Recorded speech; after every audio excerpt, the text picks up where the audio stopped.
لله نحمده ونستعينه ونستغفره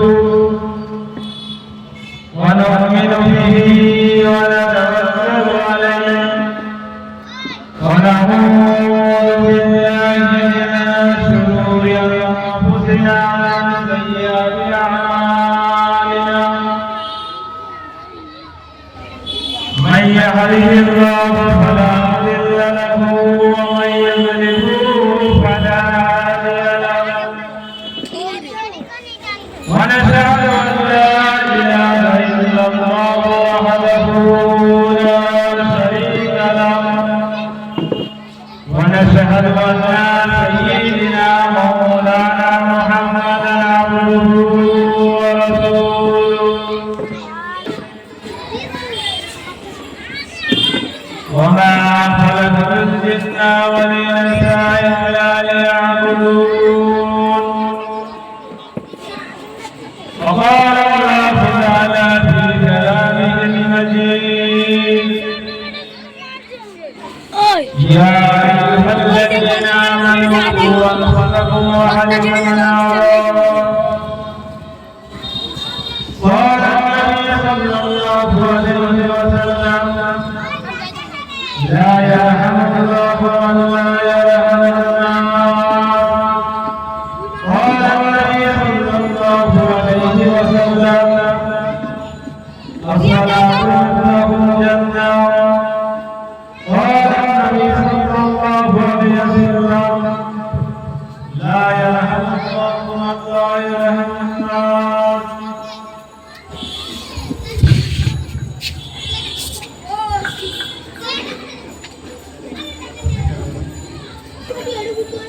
قال النبي صلى الله عليه وسلم الصلاة تفتح الجنة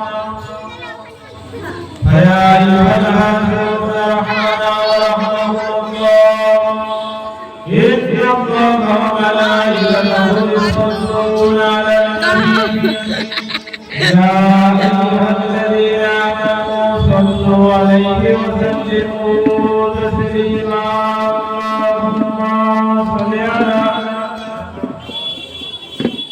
سيدنا مولانا محمد وعلى آل سيدنا مولانا محمد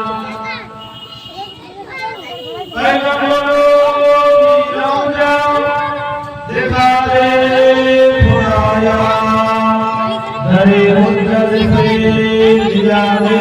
خدايا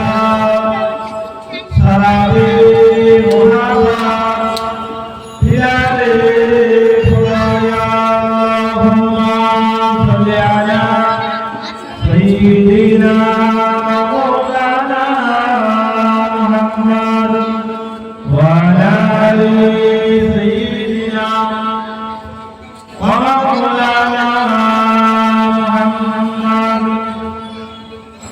मेरे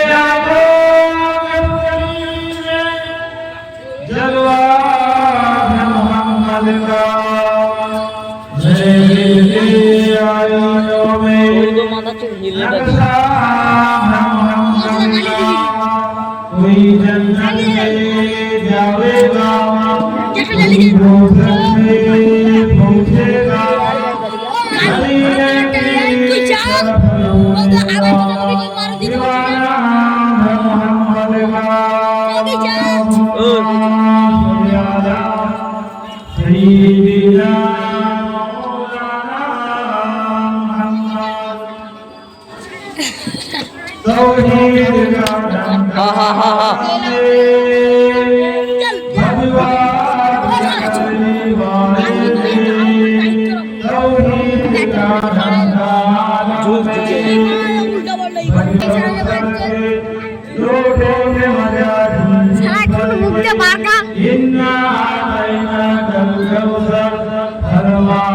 তোকে দাড়ি দাম ভিডিওটা শেষ হোক তারপরে দাড়ি দাম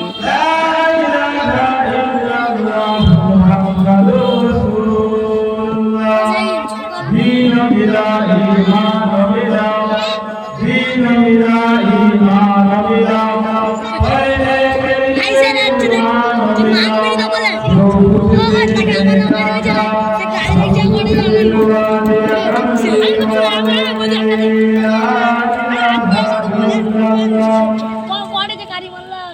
لا إله إلا الله محمد رسول الله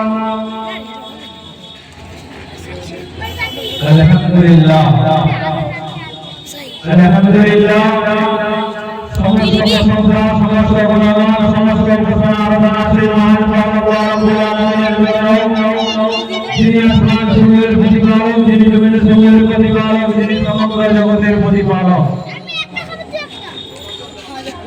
লাখো কোটি শুকরিয়া আল্লাহ তাআলা আমাদেরকে এমন একটা মজলিসে কিছু বলার মতো শোনার মতো সুযোগ দান করেছেন। আমরা সবাই সমবেত আকারে বলি আলহামদুলিল্লাহ। তারপরে অসংখ্য দরুদ ও সালাম বর্ষিত হোক সেই মহামানব বিশ্ব মানবতার হেদায়েতের দূত বক্রবাদী মদিনা জ্যোতি দুই করে স্বামী যিনি আল আসমান ও তাআলা করে যিনি পৃথিবীর জমিনে পথ লাভ করে যিনি আসলে জান্নাত সুরক্ষিত হয় যিনি আসলে জাহান্নাম ভয়ে ভয়ে তছাড় হয়ে সেই মহামানবের প্রতি আমরা সবাই অন্তরের স্তর থেকে সমবেত আকারে বলি সাল্লাল্লাহু আলাইহি ওয়াসাল্লাম। আলহামদুলিল্লাহ कैमरा फोकस कर दे अभी আলহামদুলিল্লাহ আল্লাহ পাক আল্লাহ রাব্বুল ইজ্জত তিনি আমাদেরকে এমন একটা মজলিসে বসার মতো তৌফিক দান করেছেন সেই মজলিস সম্পর্কে বিশ্বনবী সাল্লাল্লাহু আলাইহি ওয়াসাল্লাম বলেন রিয়াদুল জান্নাহ অর্থাৎ জান্নাতের টুকরা। লাখো কোটি শুকরিয়া আল্লাহ রাব্বুল আলামিনের দরবারে আমি আপনাদের সামনে কোরআনুল কারীম থেকে একটি আয়াত তুলে ধরলাম। কোরআনুল কারীমে আল্লাহ পাক আল্লাহ রাব্বুল ইজ্জত বলেন ওয়া খালাকুল জিন্না ওয়াল ইনসা ইল্লা লিয়াবুদুন। নিশ্চয় প্রত্যেকটা জিনিসের আমরা দুনিয়া বিয়ের দেওয়ালের দিক থেকে যদি কোনো কিছু করে থাকি তার কোনো উদ্দেশ্য থাকে লক্ষ্য থাকে অনুরূপভাবে আল্লাহ পাক আল্লাহ রাব্বুল ইজ্জত আমাদেরকে সৃষ্টি করেছেন তার কোনো লক্ষ্য আছে বা কোনো হুকুম আহকাম আছে। তাই কোরআনুল কারীমের আয়াতের মধ্যে আল্লাহ পাক আল্লাহ রাব্বুল ইজ্জত বলেন ওয়া খালাকুল জিন্না ওয়াল ইনসা ইল্লা লিয়াবুদুন। আমি মানুষকে সৃষ্টি করেছি ইবাদতের জন্য। আজকের আমরা ইবাদত থেকে দূরে নামাজ থেকে দূরে রোজা থেকে দূরে এদিকে আল্লাহ নবী সাল্লাল্লাহু আলাইহি ওয়াসাল্লাম বলেন আসসালাতু মিফতাহুল মিনাল মুমিনিন। নামাজ হলো জান্নাতের চাবিকাঠি। আসসালাতু মিনাল মুমিনিন। নামাজ হলো মুমিনদের জন্য মিরাজ। আসসালাতু মিফতাহুল জান্নাহ। নামাজ হলো জান্নাতের চাবিকাঠি। আজকে আমরা নামাজ রোজা করলেও আজকে আমরা পিতা মাতার কদর করি না, পিতা মাতার মহব্বত করি না। তাই আমরা প্রশ্ন করব আল্লাহ নবী সাল্লাল্লাহু আলাইহি ওয়াসাল্লামের বিখ্যাত সাহাবা হযরত আলী রাদিয়াল্লাহু তাআলা আনহু বিশ্বনবী সাল্লাল্লাহু আলাইহি ওয়াসাল্লামের বিখ্যাত সাহাবা যিনি মৃত্যু শয্যায় শয্যিত।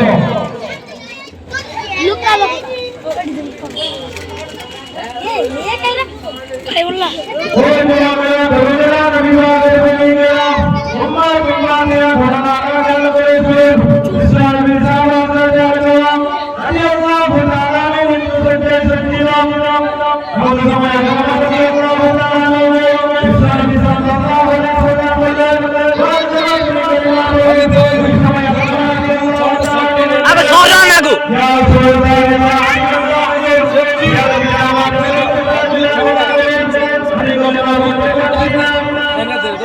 বিশ্বনবী সাল্লাল্লাহু আলাইহি ওয়াসাল্লাম রাদিয়াল্লাহু তাআলা আনহু কালিমা পড়তে লাগলেন না, মৃত্যু শয্যায় শয্যিত।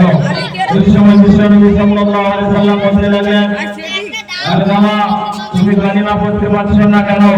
আল্লামা রাদিয়াল্লাহু তাআলা আনহু বললেন ইয়া রাসূলুল্লাহ ইয়া হাবিবাল্লাহ সাল্লাল্লাহু আলাইহি ওয়াসাল্লাম আমি আমার আব্বা জানের সঙ্গে আম্মা জানের সঙ্গে বিয়ে করেছি। আজকে আমরা বিশেষ করে আমাদের মুসলিম কমিউনিটির মধ্যে বা মুসলিম সমাজের মধ্যে আজকে আমরা যদি দুপয়সা ইনকাম করতে পারি তো পিতা মাতার কোনো কদর করি না আর পিতা মাতার কোনো ইজ্জত করি না। ওদিকে বিশ্বনবী সাল্লাল্লাহু আলাইহি ওয়াসাল্লামের সাহাবা হযরত আলী রাদিয়াল্লাহু তাআলা মৃত্যু সজ্জায় শয্যিত এমন সময় আল্লামা রাদিয়াল্লাহু তাআলা বিশ্বনবী সাল্লাল্লাহু আলাইহি ওয়াসাল্লাম বলতে লাগলেন, আল্লামা তুমি কালিমা পড়ো। আল্লামা রাদিয়াল্লাহু তাআলা কালিমা পড়তে পারছেন না। আল্লামা রাদিয়াল্লাহু তাআলা আম্মা জানের সঙ্গে জিয়ারত করেছিলেন, আম্মা জানের সঙ্গে নাফরমানি করেছিলেন। ওই সময় আল্লাহ নবী সাল্লাল্লাহু আলাইহি ওয়াসাল্লাম সাহাবাদেরকে বললেন, যাও আল্লামা রাদিয়াল্লাহু তাআলা আম্মা জানকে ডেকে নিয়ে এসো, নিয়ে এসে আল্লামা রাদিয়াল্লাহু তাআলাকে ক্ষমা করে দিতে বলো। কিন্তু ওই সময় সাহাবায়ে কেরাম আল্লামা রাদিয়াল্লাহু তাআলার কাছে গেলেন, আল্লামা রাদিয়াল্লাহু তাআলা আম্মা জানের কাছে গেলেন, গিয়ে বলতে লাগলেন, আমাদেরকে রাসূলুল্লাহ সাল্লাল্লাহু আলাইহি ওয়াসাল্লাম পাঠিয়েছেন, আপনি বলুন আপনার ছেলে আল্লামা রাদিয়াল্লাহু তাআলা মৃত্যু সজ্জায় শয্যিত এমন সময় আল্লামা রাদিয়াল্লাহু তাআলা আম্মা জানেন আসার পরে বলতে লাগলেন, ইয়া রাসূলুল্লাহ সাল্লাল্লাহু আলাইহি ওয়াসাল্লাম, আমি কি করে আমার সন্তানকে ক্ষমা করতে পারি? কেননা আমার সন্তান আমার সঙ্গে জিয়ারত করেছেন, নাফরমানি করেছেন। আজকে আমরা পিতামাতা সম্মান করি না, এই সন্তানকে আল্লাহর নবী সাল্লাল্লাহু আলাইহি ওয়াসাল্লাম বললেন যে আপনি আমাকে হয় ক্ষমা করুন, নাহলে আল্লাহ আমাকে আমরা এখানে জ্বালিয়ে মারিয়ে দেব। ওই সময় আল্লামা রাদিয়াল্লাহু তাআলা আমরা সহ্য করতে পারলেন না, না পারার কারণে বিশ্বনবী সাল্লাল্লাহু আলাইহি ওয়াসাল্লামের কথা অনুযায়ী বিশ্বনবী সাল্লাল্লাহু আলাইহি ওয়াসাল্লামের আদেশ অনুযায়ী আল্লামা রাদিয়াল্লাহু তাআলা আমরা আল্লাহকে ক্ষমা করে দিলেন এবং আল্লামা রাদিয়াল্লাহু তাআলা কালিমা পড়তে লাগলেন। কালিমা পড়লেন, লা ইলাহা ইল্লাল্লাহু মুহাম্মাদুর রাসূলুল্লাহ।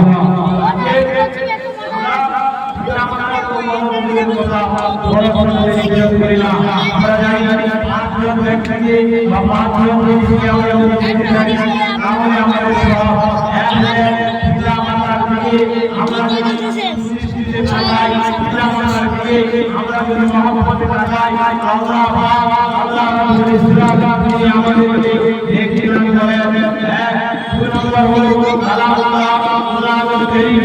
কুরআনুল কারীমের মধ্যে কি বাজা অনেক আছে, কুরআনুল কারীম পড়তে পারে না, কুরআনুল কারীম যারা দেখবেন এমন কুরআনুল কারীমে হাত লাগাবেন, কুরআনুল কারীমকে সম্মান করবেন, আল্লাহ রাব্বুল ইসলাম আমাদেরকে নেকি দেবেন এবং আলেম আমাদের কদর করবেন, আল্লাহ রাব্বুল ইসলাম তাদেরকে নেকি দেবেন, ঠিক নামাজ দেখবেন আর নেকি হবে আর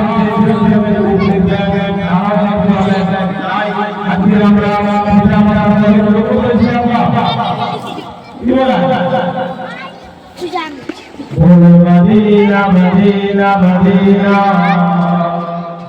Madina Madina Madina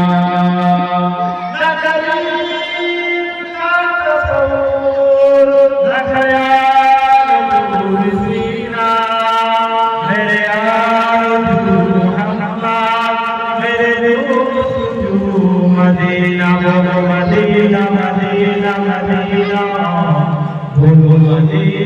Madina, Madina, Allahumma salli ala sayyidina Muhammad.